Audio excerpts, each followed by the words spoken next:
বিয়ে করবার চায়, তাও বাপ বিয়ে দেয় না। দুলা ভাই কষে, নানা কষে, দাদা কষে, দাদা আমাকে বিয়ে দেবেন না, আমার বাপক কেন কন্থ। এ যা যখন দুলা ভাইও কষে ওর বাপক, ওই নানা কষে বাপক, জামাই বিয়ে দাও, লাতি কামান ইদিক উদিক তাকাচ্ছে। তখন ওই বাপ, ওই অবোধ বাপ, ওই ব্যাককেল বাপ করছে, না ওই পায়ের উপর দাঁড়াক, তুই পায়ের উপর দাঁড়াক, কেমন কি এখন শুয়ে থেকে যাচ্ছে। কেন ওর বয়স হয়ে গেছে 18, ওই টাচ মোবাইলে সারা রাত ঘুম পাড়িচ্ছে না, সারা রাত ঘুম পাড়িচ্ছে না। শীতের মধ্যে আরো কাম করেছে বেশি, মোবাইল বালিশের সাথে হেলান দিয়া। এখন তো মোবাইলত লেখা লাগে না, খালি মেসেজ লেখা ঠেলা মারছে। ঘরের জানলা দরজা মোট বন্ধ, বাড়ির গেট বন্ধ, কুমিন দিয়ে গেল রে। খট্টেশ্বর চলে গেছে আপার কাছে, আপার উঠি কিংকে বাজে উঠছে। উই দেখে আমার জান পাঠাছে, উই আবার লেখা ফেরে দিছে, চলে যাচ্ছে এটি। এগুলা কাম হচ্ছে দুইজন আল্লাহর ওলি আর অলিমা, রাত 12টার পর ফ্রি টক টাইম কথা হচ্ছে, কতক্ষণ দেখা। এখন নানা কলো, নানা কলো, ভাই কলো, জামাই কলো, ওর বিশ্বাস হয়নি, করছে পায়ের উপর দাঁড়াক। তাহলে উই কি শুয়ে থেকে যাচ্ছে? ওর বিয়ের বয়স আছে, আপনি বিয়ে দিচ্ছেন না গা? আপনার টাকা খেয়ে খাবি, যখন আর একটা মেয়ে লিয়ে দেবে, বাইর করে লিয়ে দেবে, তখন ক্যাঙ্কা হবে না, ক্যাঙ্কা হবে না। আল্লাহ রসুলের বয়স মাত্র 25 বছর। খাদিজা বললেন, ও মুহাম্মদ, তোমাকে আমি একদিন দেখলাম, আকাশের মেঘ তোমাকে ছায়া দিচ্ছে, আমার মনে হয় তুমি একটা দামি লোক। তে যাই হোক, তোমার আচরণ দেখে, কাজ দেখে আমি খুব সন্তুষ্ট।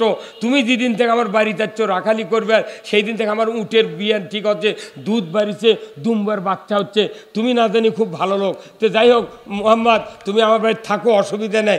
থাকতে থাকতে থাকতে থাকতে একদিন দেখে যে মরুভূমির ভেতর দেয় নবী মোহাম্মদ, তখন তো রসুল হননি, মোহাম্মদ যাচ্ছে ভেড়ালিয়া, দেখে যে আকাশের মেঘ না কি যেন ছায়া দিচ্ছে। খাদিজা জানলার থেকে দেখে যে হাতত ছাতি নাই, মাথার কাপড় নাই, এক ছিঁয়ে দেয় কে। উনি তখন ঘরের থেকে খাদিজা বাইরে আছে, ময়দানত দেখে যে সূর্যের মুখের আগে একটা বিরাট মেঘখণ্ড ইনকা দাঁড়িয়ে আছে। মোহাম্মদ সাল্লাল্লাহু আলাইহি ওয়াসাল্লাম জোরে গেলে মেঘও জোরে যায়, আসতে গেলে মেঘও আসতে যায়। 3 দিন অবজার্ভ করার পর চিন্তা করছে, এই 4টিখানি মরদ লয়, এই কথা বল না। একটা গরিব মানুষের বেটা যদি হাফেজ হয়, চরিত্রবান হয়, ইমাম হয়, সেই রকম চরিত্রবান একটা ধনী মানুষ ওর সাথে বিটিক বিয়ে দেয় না। উনি খালি করছে, আমি চাতালালা, তাহলে চাতালালার বেটা লাগবে, আমি চেয়ারম্যানের বেটা লাগবে। এগুলা কয়া কয়া একটা ভালো মানুষের সাথে বিটিক বিয়ে দেয় না। বিয়ে কাক দেয়, যাই ঘটক কয়, দেখিস তো ওর খেরে পালা কত বড়, ওই পালা দিকে বিয়ে দিচ্ছি তুই। যখন ওই ঘটক যায়, ওই কথা কথা, ওই মেয়ের বাপ আবার আসছে দেখতে নি, তে তার বিটি ক্যাঙ্কা, এ তার বেটা ক্যাঙ্কা, কোথায় সেই রকম বেটা। কে ক্যারাম খেলার লোক যখন কথা সেই রকম ওরে বেটা হলো। একজন ভালো বেটা নিবার লাগলে মসজিদের ইমাম আর মুয়াজ্জিনের থেকে শোনা লাগবে।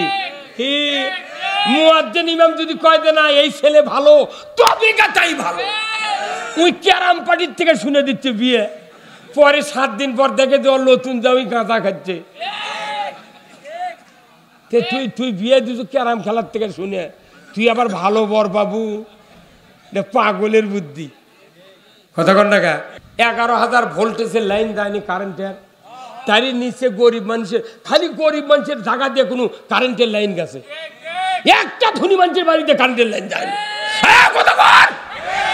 যখনই ধনীর বাড়ির জায়গা থেকেছে তখন করতে না রাস্তার মধ্যে লিয়ে দাও। আর গরিবের খোলা দেশা পেতেছে, গরিব মানুষ উন্নতির জন্য ইউক্যালিপটাসের গাছ লাগিয়েছিল, ওর উপর দিয়ে যখন কারেন্ট চলে গেছে, যাহা গাছ বড় তার ঠেকপা লাগে, বছরে 2 বার করে মাথা কাটে। কথা কয় না বাড়ি, কথা বলে কয়বার করে মাথা কাটছে ওই পল্লী বিদ্যুতের হাসিয়ে। গাছ বড় হতে ওই ডাল ছালতে মাথা কাটে, দেখবেন ওই গাছ গোঁজের লাগান খাড়ায় আছে, আর ওই মাথা সারগের ফিসকা কাউয়ার ভাষা আছে, আর কমপক্ষে 20টা করে ইঙ্গা ওই ডালের মাথা ইঙ্গা লাইটের লাগান কাটে কাটে গাছ। ওই গাছ মোটাও হয় না, ডালও ছাড়ে না। তে আমাদের দেশে বাংলাদেশ জামাত ইসলামী এই দেশে 64 বছর হলে কাম করছে, কিন্তু যাই ক্ষমতার যায় তাই খালি মাথা কাটে, মাথা কাটে কাটে গোজ বানাতেছে, কথা কেন পারে। কিন্তু এইবার আছে, এইবার এই ডক্টর ইউনূস আছে, মামলা নাই, হামলা নাই, পুলিশের গরম নাই, রাজনৈতিক নেতাগিরি কিচ্ছু নাই, সবাদ বাধা নাই। এখন সারা দেশের মানুষ করছে সব দেখা শেষ, আগামী দেশ ইসলামের দেশ। মানে এখন তো মাথা কেউ কাটিচ্ছে না, সেই জন্য ডালপালা ছেড়ে দিয়েছে, কতক্ষণ দেখা একটাবার কি দেখা যায় না, একটাবার কি দেখা যায় না। ওই বদরের যুদ্ধ হয়েছে 17 রমজান, আমাদের দেশে সেদিনকে 17 রমজান যায়নি। 17 রমজান 313 জন সাহাবী 16 রমজান গভীর রাত্রিতে বদরের ময়দানে হাজির হয়েছেন।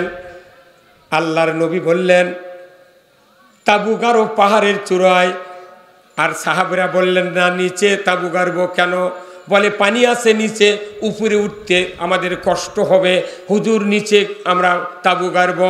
সাথে সাথে আল্লাহ বললেন ও নবী আপনি সাহাবীদেরকে বলে দেন নিচে থাকা হবে না, উপরে তাবু গাড়তে হবে। আমি গভীর রাত্রিতে মুষলধারে বৃষ্টি দেব, এই বৃষ্টির পানি যদি বালির বাঁধ দিয়া পানি যদি সংরক্ষণ করতে পারেন, যে কয়দিন যুদ্ধ হবে 1 ফোঁট পানি বাহিরে যাবে না। কি হুজুর, বদরের যুদ্ধে পাহাড়ের চূড়াত পানি হচ্ছে মুষলধারে, বালুর আল দিয়েছে সাহাবীরা, সাথে সাথে বালু সিমেন্টের মতো টাইট হয়ে গেছে। যুদ্ধের জন্য প্রস্তুতি, ভোর রাতে তাহাজ্জুদ পড়লেন, এরপরে সিহরি খেলেন। সকালবেলা ফজরের নামাজ পড়ে আল্লাহর নবী দোয়া করলেন, আল্লাহ বদরের প্রান্তরে যুদ্ধে এসেছি 313 জন সাহাবী, হুজুর গো শক্তি দিবেন যুদ্ধে যাতে আমরা বিজয় লাভ করতে পারি। কে দোয়া করলেন? আল্লাহর নবী দোয়া করলে পাথর সোনা হয়ে গেছে, সেই নবী দোয়া করলেন। ঠিক সেহরি খেলেন, নিয়ত করলেন সাহাবীরা, ফজরের নামাজ পড়লেন, সূর্য দেখা দিল। আল্লাহ জিবরাইলকে বললেন জিবরাইল যাও, যাও রে জিবরাইল আমার নবীকে বলো 313 জন সাহাবী সহ রাসূল আজকের দিনের রোজাটা যেন ছেড়ে দেয়, রোজা যেন ছেড়ে দেয়। কেন রোজা ছেড়ে দেব? আল্লাহর নবী হযরতে জিবরাইলকে বললেন কেন ছেড়ে দিতে হবে রোজা? জিবরাইল বললেন আল্লাহ বলেছেন রোজা ছেড়ে দিতে হবে এই জন্যে, ওই কাফেরেরা ভাত খাবে, রুটি খাবে, খুরমা খেজুর খাবে, পানি পান করবে। আপনি অনাহারে থেকে যুদ্ধে যদি পরাজিত লাভ করেন, তা পরাজিত হন, তাহলে আপনাকে ওই মদিনার রাষ্ট্রে আর থাকতে দেবে না। দুনিয়ার থেকে বিদায় করে দিয়া ইসলামী রাষ্ট্র দখল করে তারা অনিসলামিক কার্যকলাপ চালু করবে। হে রসুল রোজা ছেড়ে দিয়া যুদ্ধ করেন, কারণ এই রোজার চেয়ে সবচেয়ে দামি কাজ হলো ইসলামী রাষ্ট্র রক্ষা করা। রোজার চেয়ে দামি কাজ আল্লাহর আইন বিজয় করা। জোরে কর আল্লাহু আকবার। একটা রোজা যদি কেউ ইচ্ছা করে ছেড়ে দেয়, 60টা রোজা করতে হবে।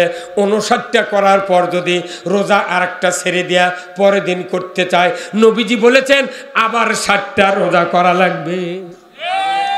রোজা এত বড় দামি ইবাদত, সেই রোজা ছেড়ে দিয়ে আল্লাহ কছে তুমি যুদ্ধ করো। সুবহানাল্লাহ।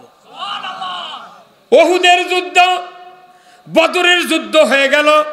ওহুদ যুদ্ধে যখন রাসূল মদিনায় গেলেন, ওহুদের যুদ্ধের পূর্ব মুহূর্তে কাফেরেরা হুঙ্কার দিল যে বদরের প্রান্তরে আমাদের নেতাকে তোমরা হত্যা করেছো, আবু জাহেলকে, আমাদের অনেক নেতাকে তোমরা দুনিয়ার থেকে বিদায় করে দিয়েছ।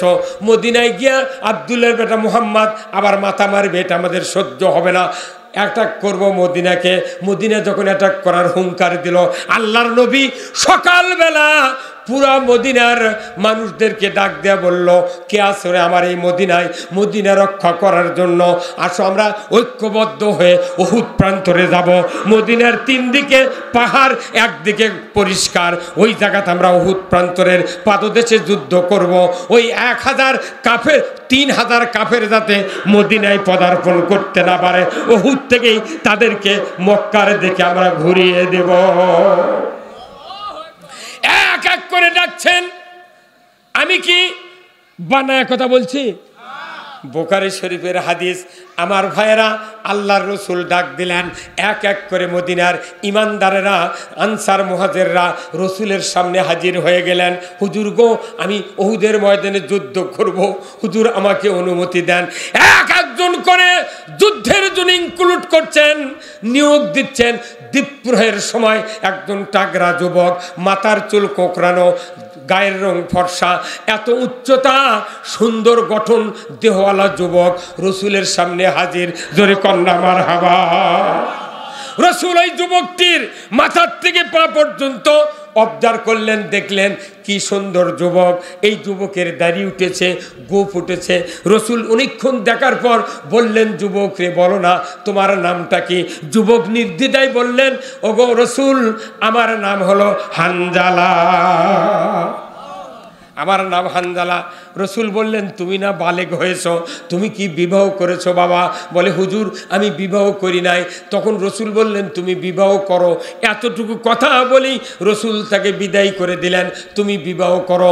ওই হানজালা যুবক মনে করলো, আমি যুদ্ধের ময়দানে যাব, হুজুর আপনি কেন আমাকে বিবাহ করার কথা বললেন? বলে, যাও তুমি বিবাহ করো। উনি বুঝতে পারলেন, হয়তো বিবাহ যদি আমি করতাম আগে, তাহলে আজকে যুদ্ধের ময়দানে যাওয়ার অনুমতি পেয়ে যেতাম। উনি বুঝেছেন, বিয়ে করলি আর যুদ্ধে যেতে পারতাম। আল্লাহু আকবার। উনি আর দেরি করলেন না, মুহূর্তকাল দেরি করলেন না, সামনের দিকে দৌড় দিতে লাগলেন। বাড়িতে চলে গেলেন, বাবাকে বললেন, বাবা নবীজি বিবাহ করার জন্য বলেছেন। জোরে কন্যা মারহাবা। আমার দেশের সন্তানেরা ওই এখন এই রসুলের চরিত্র দেখেন। খাদিজা সন্ধ্যার সময় কথা যে তুমি না আমার কাছে আসো, একটু গল্প আছে। কি গল্প মুনিব? আপনি কি বলবেন? খাদিজা কোনো রসুলুল্লাহ মৃত্যু পর্যন্ত আপনি কছে, এই কথা বল, কি কথা? আপনি 40 বছরের মুনিব আর 25 বছরের বর, মুরব্বী মানুষ তো আপনি কোয়া লাগবে। আর আমাদের দেশত পাকিস্তান আমলে আপনিও কয়নি, তুই কয়নি, তুমিও কয়নি। আগলে বুড়া বুড়া মানুষক ওই স্ত্রীগুলো কষে, যাই পণ দিয়ে বিয়ে করছে, এগুলা বড় ওই বউ কষে যে যাচ্ছে, জামান্দক করছে, বউ বুড়ি ব্রিটিশের বউ করছে যাচ্ছে, তার মানে দাবি আদম দিকে হাঁটত। তাহলে কোয়া তো লাগবি, তুমি কি যাচ্ছ আদম দিকে হাঁট? তা করছে না, খালি করছে যাচ্ছে। তখন ওই বুড়া বুঝা পারছে, হয় যাচ্ছি, করছে পান দান আনে দান, কাক করছে কে বোঝে রে? এটা তো ব্রিটিশের কথা। তারপর যখন দেশ পাকিস্তান হলো, তখন করছে আপনি ভালো আছেন, স্বামী করছে। দেশ যখন স্বাধীন হলো, তখন করছে তুমি কেমন আছো? আর স্বাধীনের পর থেকে আজ এখন এসে করছে, নাসিম তুমি কই যাও? কথা কর। আরে রসুল বলছেন স্ত্রীর নাম ধরে ডাকা সুন্নাত, আর স্বামীর নাম ধরে ডাকার স্ত্রীর অধিকার নাই। আমার দেশে শিক্ষিত স্বামী শিক্ষিত স্ত্রী দুইজন এক নাম ধরে ডাকে। যখন একটা মানুষ ডাকে, একখানে 10-12 জন দাঁড়িয়ে আছে, তখন ওই শিক্ষিত স্ত্রী ওরকের সাথে করছে, বেলাল কোথায় যাও? মানে ওই বুঝাচ্ছে দেখো কি ভিআইপি কথা কয় না বাড়ি। এখন একদিন দুইজন স্বামী স্ত্রীর মোবাইল একখান দিয়ে থোছে, পাড়াপাড়ি করে আদমদিগির হাটত যেতে, ওই বইয়ের মোবাইল স্বামী নিয়েছে, স্বামীর মোবাইল স্ত্রীর কাছে আছে। এখন স্বামী আসতে দেরি হচ্ছে, স্ত্রী এখন ওই মোবাইলে ফোন দিয়েছে, কিন্তু স্ত্রীর মোবাইলত স্বামীর নাম লেখা সেভ করছে। তো এরই স্বামীর মোবাইল যখন রিং দিয়েছে স্ত্রীর মোবাইলত, তখন ওই নাম লেখা উঠছে জান। কি নাম উঠেছে? জান। তখন স্বামী খেপে গেছে, কে রে মোবাইল এটা তো তাহলে ওরই মোবাইল আমার তোলা। তখন ওই খেপে গেছে, কে রে জান, কে রে আমার নাম হলো আরিফ, জান লেগে জায়গা। ওই খেপে গোদ করে বাড়ি যাচ্ছে, আশা করছে কেনা তে তুমি ফোন দিছিলে তে আমার মোবাইলত, আমার নাম তো আরিফ, এটি জান কে ই কাম করছো কে? তুমি করছে না জানোয়ার লিখতে মেলা লেখা লাগে। কথা কর। কোথায় জানোয়ার লিখতে মেলা লাগা লাগে, সেই দিন জান লিখেছি। এখনকার বেশিরভাগ শিক্ষিত মহিলার ওই স্বামীর নাম লেখা তো জান। জান মোবাইল চেক করে দেখেন, এলে বুদ্ধি পাচ্ছ কুন্ডি তুই কয় যেমন আছি তেমন রব, বুড়ি হব না। একটা ছোলক দুধ দিচ্ছে না, একটা সন্তানক দুধ দেয় না। যে মার উপর দুধ দেওয়া ফরজ, 2.5 বছর দুধ দিতে হবে, কার হুকুম? এই দুধ না দিয়া ওই সন্তানগুলি পিতা মাতার উপর মহব্বত উঠে গেছে। দুধ তো দেয় না। আগেকার যুগে সোল হলে একটা আত্রী বাড়ির কমপক্ষে 31টা তেনা ধুয়া দড়িত লাইরা দিচ্ছিল। এখন কোনো তেনা নেই, এখন আছে প্যাম্পাস। ওটি গুণ করা লাগবে, প্যাম্পাস। হ্যাঁ হুজুর কথা কোন না, এই প্যাম্পাসের সন্তান আমি আপনাকে মার মানাই ভাই, এই আদম দিকে মার মানাই। এই মার মাতে আজ থেকে 5 বছর আগে সবাদ গেছি। তেন একটা বুড়া মানুষ এটা করছে, হুজুর আমার আনা দোয়া করবেন তো। কে কোথায়? আমার একটা 11 বছরের সন্তান, আমি কথা বলি খালি চোখ গরম করে মনে হয় কখন যে আমাকে মারবি, ভয় ধরে। তা আপনারা ধারা পর দিয়ে তেল পরে দেন তো, যাতে আমার সন্তান ঠান্ডা হয়। তা আমি করি না, তেল পরার কাম বাজেনি আপনার সন্তানকে ঠান্ডা করা। তো কী করা লাগবে? এমন আগে আপনার ভাইবেন এমন আপনি কি করেছেন সেটা শোনা লাগবে। তো বললাম যে ভাই আপনার এই সন্তান যখন জন্মেছিল আপনার স্ত্রী কি দুধ দিছিল? ওই সন্তান করছে না। তো কি খাইছিল? কইছে তোলা খাইছিল। আরে তোলাটা কি তোলা খাচ্ছে? কইছে রেড কাউ। কি খাচ্ছে? Red cow. তখন আমার গায়ের প্রথম ফিংরে উঠছে, কেন রেড কাউ মানে কি? লাল, রেড মানে লাল, কাউ মানে গাবি। তাহলে গরুর দুধ খিলে যে সন্তান আপনার মানুষ করছেন, এই যে আপনাকে একদিন ভিসে মারে ফেলে দেয়নি, এই ভাগ্যি।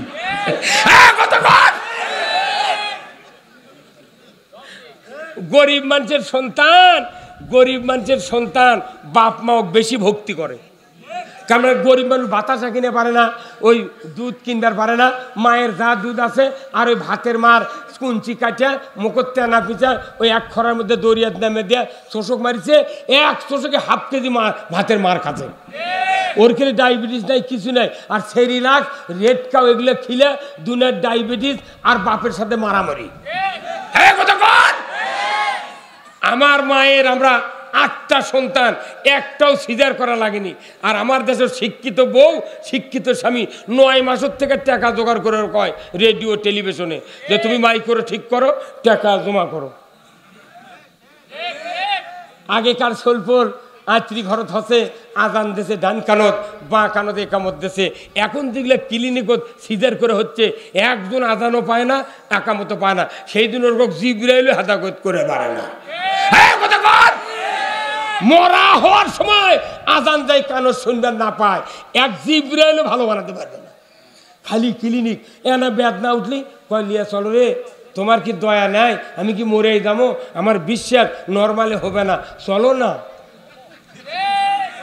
কি কথা রে! বাংলাদেশের একটা ডাক্তার ওর বউ সিজার করে না। জোরে হলো না আওয়াজ?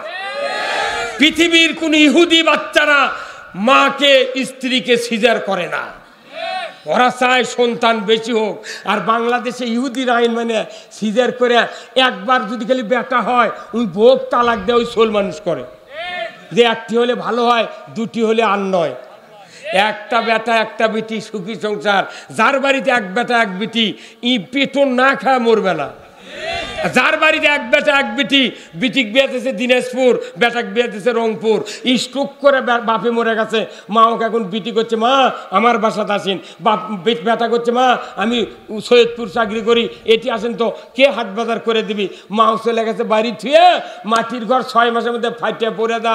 ওটি করির গাছের বিচিত গাছ উঠিছে, সেই গাছ বড় হচ্ছে, 10 বছরের মধ্যে ঘুঘু ডাকিচ্ছে, ঘুঘু ঘু। আর আমরা 8টা সন্তান আমার বাপের, আমাকে আবার সন্তান আল্লাহ দিচ্ছে। 1 বেটা 1 বেটি মানে কি? এটা বংশ লিপাত করার জিনিস। কে বুদ্ধি দিচ্ছে? মায়াবরী খেলেন। হ্যাঁ, কত যুবক আছে আমাকে দোয়ালায় পানি পড়া লিবার চায়। আমি খবরটা, আমি পানি পড়াও দিই না, তাবিজও দিই না। তুমি যে বিয়ে করেছো কয় মাস হলে? কত কয় মাস? 6.5 বছর হলে বিয়ে করতে হুজুর সোল নাই। তে তুই কি পদ্ধতি খাচ্ছুন? করছে না বড়ি টরি খাচ্ছুন। তে তুই 6 আবাদ মিস দিছু। একটা জমিতে 1 বছর আবাদ না করলে ট্রাক লাগে রে হালবতে। আর তুই পয়মাল করছু গে? তোর দোয়া দিয়ে চলবে না পাগলি। তুই কেচক বড়ি খেলালু, এরই আগে কথা কর।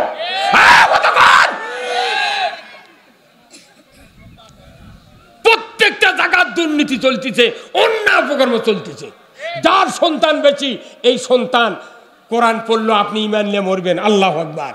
আপনার একটা সন্তান যদি জানাজা করার মতো তৈরি করতে পারেন, একটা সন্তান, রসুল বলছেন অন্য মানুষের সন্তান জানাজা করলে যে মোহব্বত, যে ভালোবাসা না হবে, আপনার সন্তান জানাজা করলে তার সে কোটি কোটি গুণ ভালোবাসা পয়দা হবে। ধরে বল ঠিক কিনা?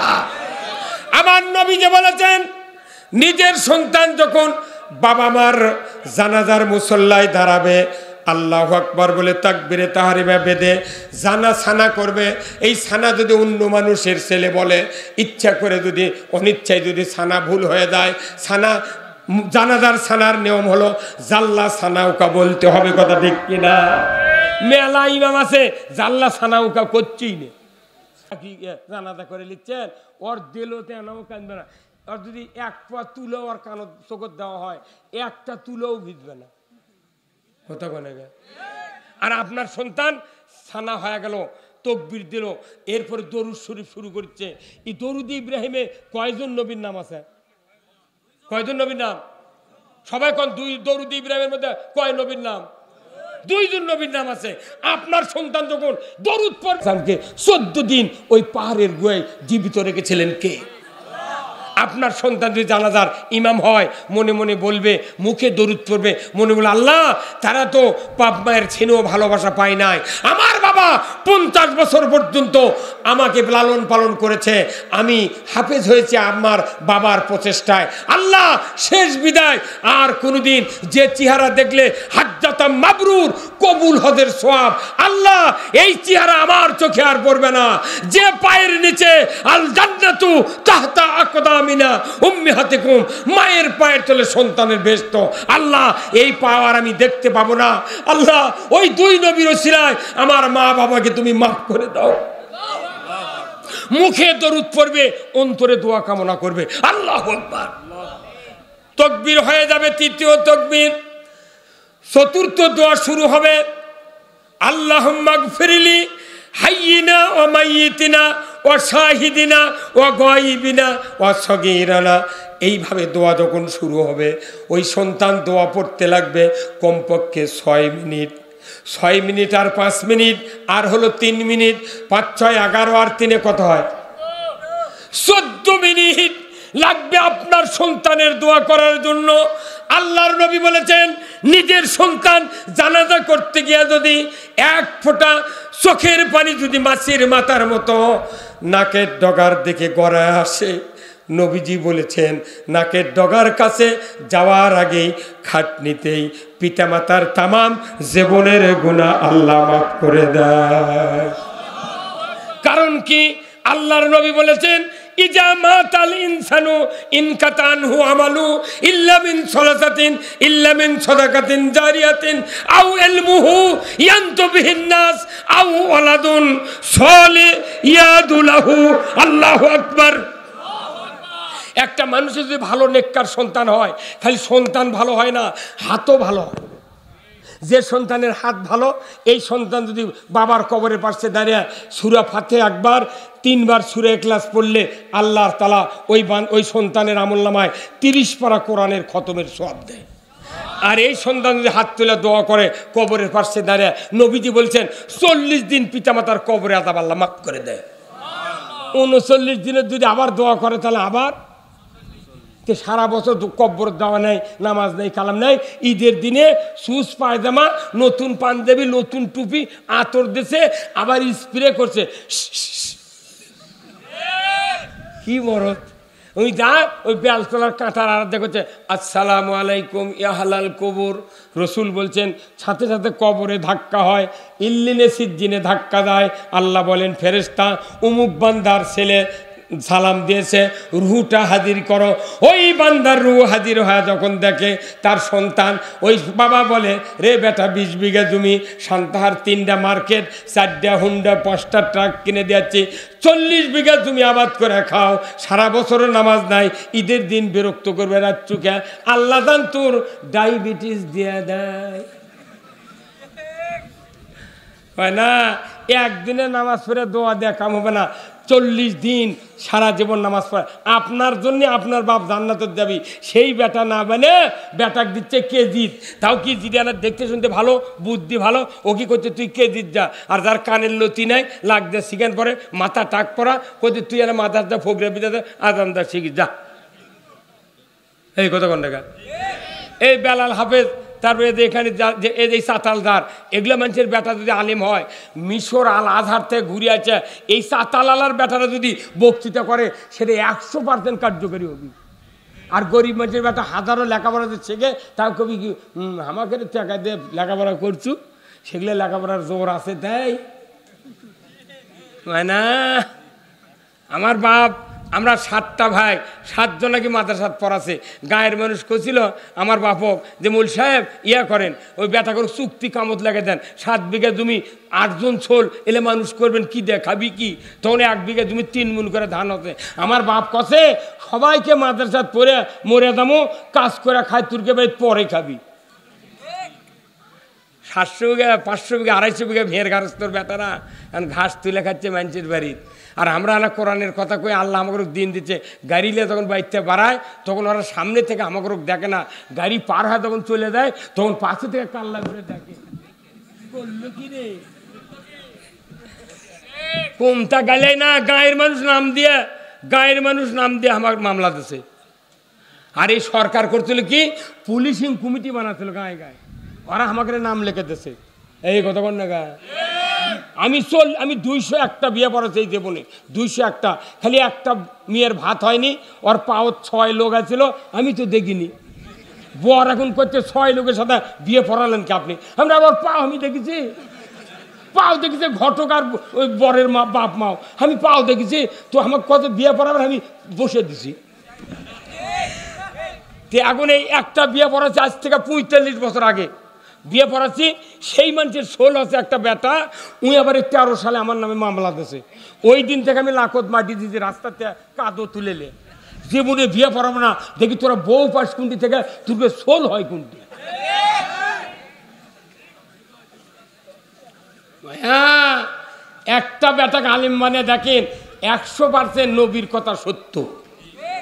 আপনার অর্থ সম্পদ থেকে লাভ কি? খালি একটা নেককার সন্তান হাত তুলে দোয়া করবি, সাথে সাথে আপনার কবরের 40 দিন কবর আযাব মাপ। একটা সন্তান আপনার দাফনের পর, নবীজি মেশকাত শরীফের হাদিসে বলছেন, একটা সন্তান যদি আপনার হাফেজ হয়, আপনার আজকে দাফন হয়ে গেল আসরের পর, পরের দিন থেকে 41 দিন পর্যন্ত যদি আপনার একটা নেককার সন্তান প্রতিদিন সূরা ইয়াসিন আপনার কবরের পাশে দাঁড়িয়ে, মায়ের কবরের পাশে দাঁড়িয়ে যদি সূরা ইয়াসিন প্রতিদিন 41 দিন পরে, আমার রাসূল বলছেন কিয়ামত পর্যন্ত বাপ মায়ের কবরে আযাব মাপ। এই ইনকা সন্তান কয়জনের বাড়িতে আছে দেখান তো।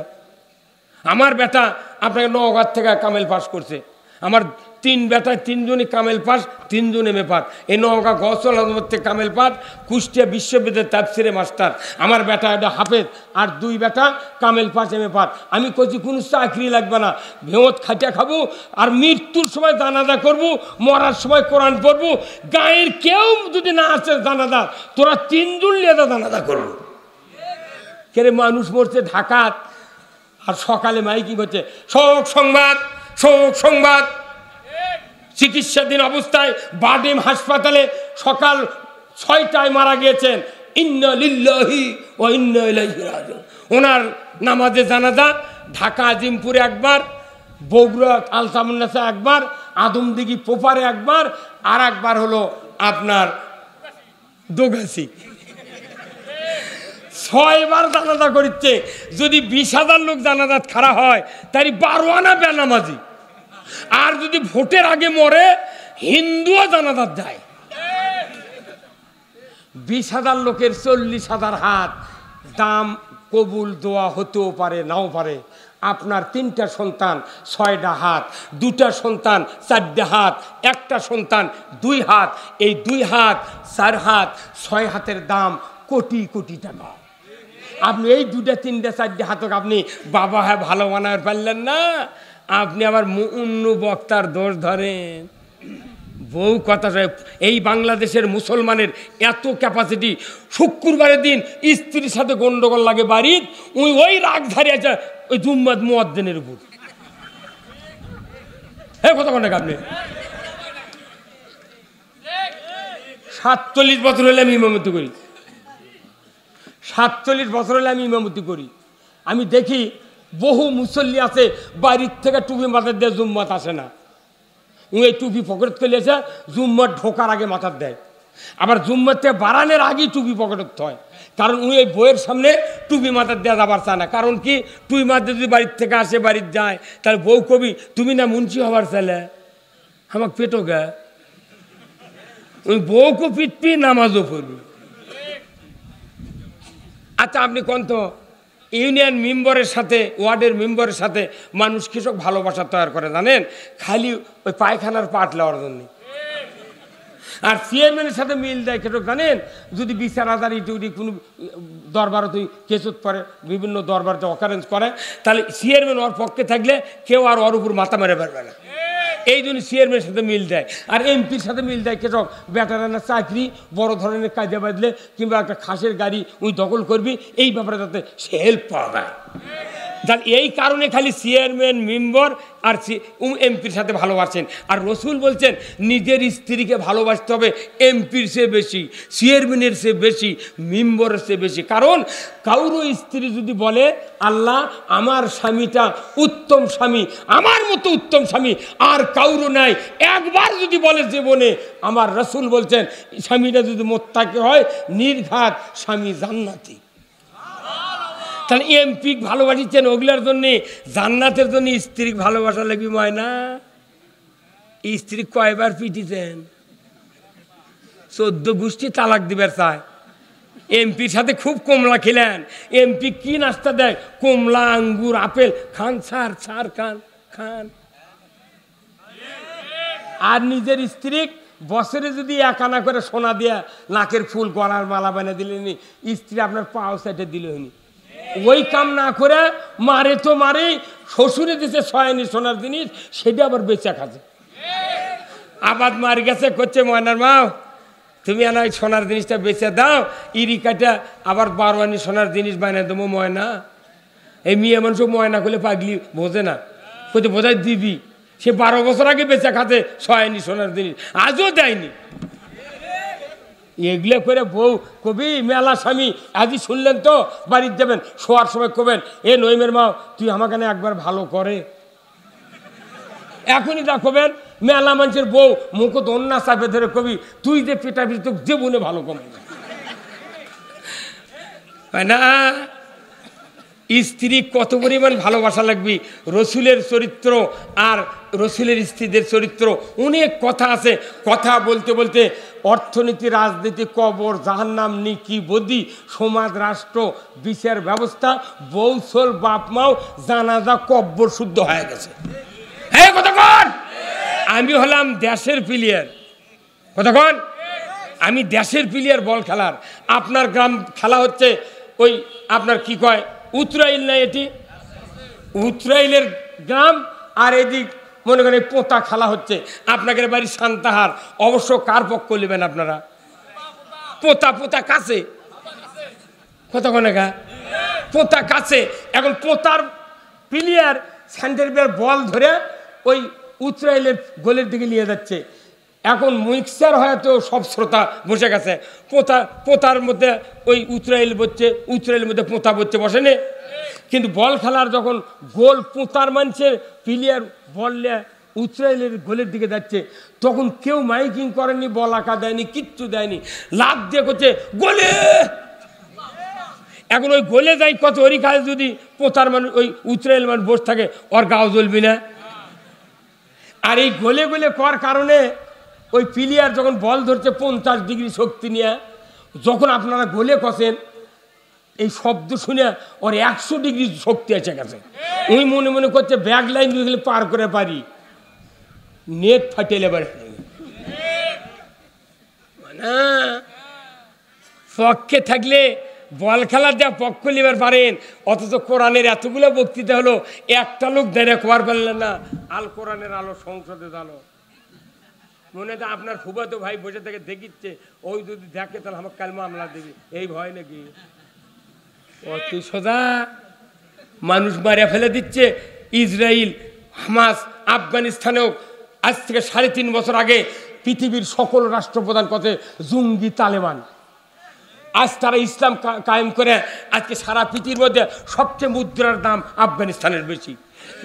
গাছের ডালিম বেদানা বেচে দেশ চলিচ্ছে, খুনি টুনি উলে আলাদা আছে। ওই দেশত ব্যাংকর থেকে টাকা তুলে সরকার আইন করছে, তোমরা পলিথিনিত করে টাকা রাস্তা দিয়ে হেঁটে নিয়ে যাবে, যদি কেউ চুরি করে লাগে ধরে হাত কেটে দেবো। আর আমাদের দেশত বিপ কেসে তুলে নিয়ে গেলে ও কি মারে টাকা নিয়ে চলে যায়। সেই দেশত একটা ডালিম হচ্ছে 1.5 কেজি। আর আপনার আঙ্গিনাত আজ 20 বছর আগে ডালিমের গাছ লাগাচ্ছেন, প্রতি বছর 20টা করে ফুল আসে, 10টা পরে যায়, 10টা থাকে, তাই 8টা বড় হয়, একটা পাকেই না, ফাটে গেছে, দেখে যে ছাই কালারের দানা, ওটা খুলে কুত্তা দিতে, কুত্তা খায়নি। কারণ কি, আমার দেশে বরকত আল্লাহর নাই। আল্লাহ কোরআন বলছেন লা ফাতাহনা আলাইহিম বারাকাতুম মিনাস সামাই ওয়াল আরদ, আসমান জমিনের বরকতের দরজা আমি আল্লাহ তখনই খুলে দেব যখন আমাকে ভয় করার আইন বাংলাদেশে তোমরা কায়েম করবে। বাংলাদেশে আল্লাহর আইন কায়েম করলে আমার দেশে সব আছে, সব আছে।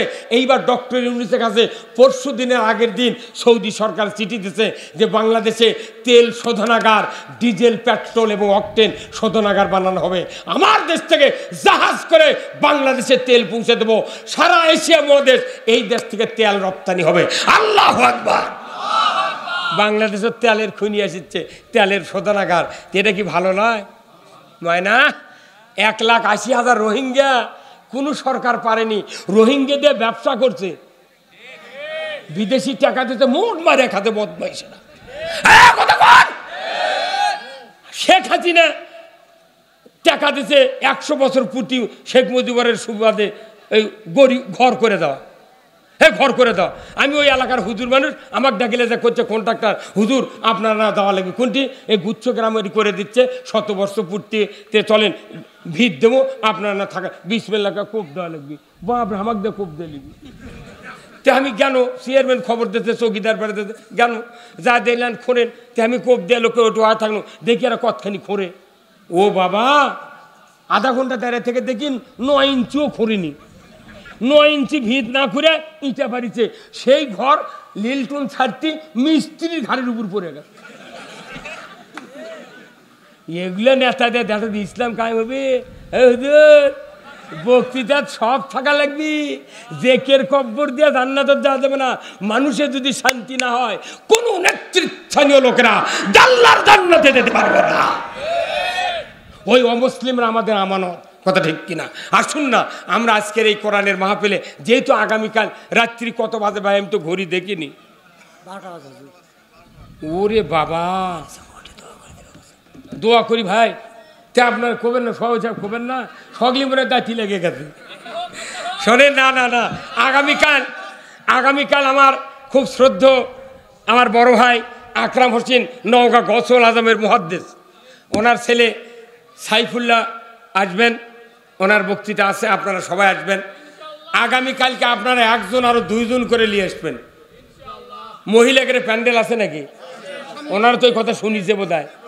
আচ্ছা একটা কথা বলবো, আচ্ছা কোন তো ওই বিয়ে পড়াতে এত টাকা মাটি, এত টাকা নগদ, ওই যে মহিলার বিয়ে পড়াচ্ছে ওই কি শোনেনি? আপনার বউ শোনেনি? কত যে চাইবে মাত্র দিতে বাধ্য থাকবে, কিন্তু এই বাকি এই নগদ। তাহলে একটা মহিলা যদি বিবেক থাকলো হয়নি, উই তো তখনই কোয়া লাগবি না আমি বাকি কবুল কব না। তাহলে ওর পালসার মিস, ওর দুপুরে খাওয়াও মিস। কেন এই দেশের পাগলি এত মেয়ে মানুষ, আহা তোর মুখের সামনে করছে এত লগত এত বাকি, তুই বাকি বিয়ে বসলু কে? আর এই মেয়ের থেকে আরো খারাপ হলো ওর বাপ। ওর বাপ যদি আদম দিকে হারত গরু বেচবার যায়, 1.5 লাখ টাকা একটা গরু বেচেছে, ওই গরুর দায় দিয়েছে, ওই 20,000 টাকা হাতত দিয়ে কত ভাই সাবে দাও, তোমার যখন টাকা লাগবি তখন তুমি আমার বাইর থেকে নিয়ে দেবে। আচ্ছা, কোনো মানুষ কি গরু বাকি দিবি কুরবানি হাটত? তাহলে তুই একটা গরু বাকি দিল না, তুই 18 বছর একটা সোনার টুকরা মিয়া তুই পাইলে তুই কিরক বাকি দিল না? এই দোষ হলো বাপের। কি কথা বলে? আর কোন মানুষ নিজের বিটিক বিয়ে দিতে জামাইয়ের গলার চেন আংটি জিন্দিগিতে দিতে পারিবেন না। কেউ যদি সোনার জিনিস জামায়ক দেন, আপনার মেয়ের কপালে আগুন তুলে দিলেন। পুরুষের জন্য সোনা হারাম।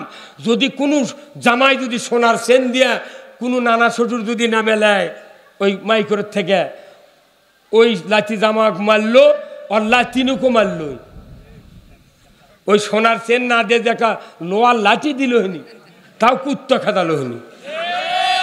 সোনা পুরুষ ব্যবহার করলে যৌন শক্তি কমে যায়। অনুরোধ করছি, বিয়ের থেকে শুরু করে যত দরকার কিছু কিছু কথা বলেছি, আপনাকে আমার উপর বেদার ভাই কি বেদার হলেন? আপনারা একটু কাইন্ডলি আমার জন্য দোয়া করবেন। বয়স অনেক হয়ে গেছে, আমি দীর্ঘক্ষণ ধরে আপনাদের সামনে কথা বলছি। আল্লাহ তাআলা যেন আমাদের এই কথাগুলি আমাকে এবং আপনাদের সকলকে আমল করার তৌফিক দান করেন। সবাই বললেন আল্লাহুম্মা আমিন। মা বোনদের কাছে দোয়া চাই, যুবক ভাইদের কাছে দোয়া চাই, আল্লাহ যেন আমাদের সকলকে আজীবন দ্বীনের পথে চলার তৌফিক দান করেন। যে কর্তৃপক্ষ এই বিশাল আয়োজন করেছেন, এই সন্তান আদমদিগের মধ্যে এত বড় মাঠ আমি কোনোদিন দেখিনি, আপনারা সেই মাঠে আজকের আয়োজন করেছেন। আমরা সবাই দোয়া করব, আস্তাগফিরুল্লাহাল্লাযী লা ইলাহা ইল্লা হুয়াল হাইয়ুল কাইয়ুম ওয়া আতুবু ইলাইহি, আস্তাগফিরুল্লাহাল্লাযী লা ইলাহা ইল্লা হুয়াল হাইয়ুল কাইয়ুম ওয়া আতুবু ইলাইহি। আল্লাহুম্মা আমিন। রব্বানা যালামনা আনফুসানা ওয়া ইল্লাম তাগফির লানা ওয়া তারহামনা লানাকুনান্না মিনাল খাসিরিন। রব্বুল আলামিন, আয় আল্লাহ, আল্লাহ বাংলাদেশের এক ঐতিহ্যবাহী জেলা বগুড়া, নওগাঁ, আল্লাহ নওগাঁর আজকের এই সান্তাহারের পার্শ্বে নওগাঁর সীমানার ভেতরে দুগাছি গ্রাম, আল্লাহ আল্লাহ আপনার কতকগুলি বান্দা বান্দিদেরকে নিয়ে সন্ধ্যার থেকে গভীর রাত পর্যন্ত কোরআন হাদিসের কথাবার্তা বলে শুনে আমি আপনার দরবারে ইমানদার সদ্য রোজা রেখে আমরা যারা এখনো নফল রোজা রাখছি তাদেরকে নিয়ে মা বোনদেরকে নিয়ে আপনার সেই দরবারে হাত তুলেছি। মেহেরবানি করে আমাদের সকলের হাতগুলি আপনি কবুল আর মঞ্জুর করে নেন। রব্বুল আলামিন, আমরা যারা হাত তুলেছি আল্লাহ আমাদের জীবনের গুনাহ খাতা আপনি মাফ করে দেন।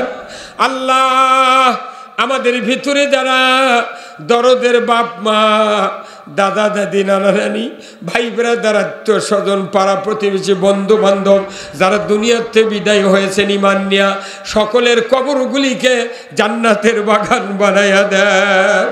রব্বুল আলামিন, এই দুগাছি সহ চতুর্দিক থেকে যতগুলি শহর বন্দর গ্রাম থেকে মানুষগুলি মাহফিলে হাজির হয়েছেন, সেই গ্রামের মাটির নিচে যত মুমিন মুমিনাত চিরবিদায় নিয়ে শুয়ে আছেন, আল্লাহ সকলের কবরগুলিকে জান্নাতের বাগান বানায়া দেন।